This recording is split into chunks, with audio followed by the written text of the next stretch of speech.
Kırgızistan Cumhuriyeti Cumhurbaşkanı Sadır Japarov ülkenin güney bölgesinde bulunan Batken iline ziyareti sırasında Nevruz Bayramı arifesinde pişirilen geleneksel sümölökün hazırlanma sürecinde yer aldı.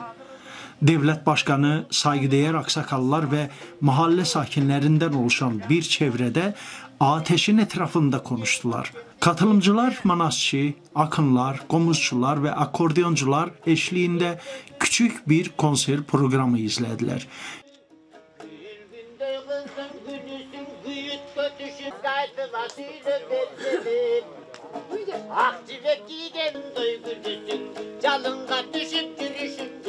Al gezde güzegüne bolçu katarım.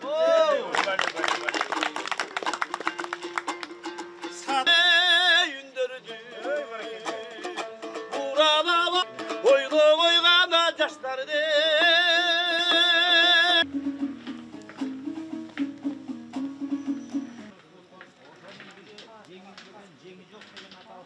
Vardı kitap, vardı kitapçaplar, artırdı bulur bağırlar.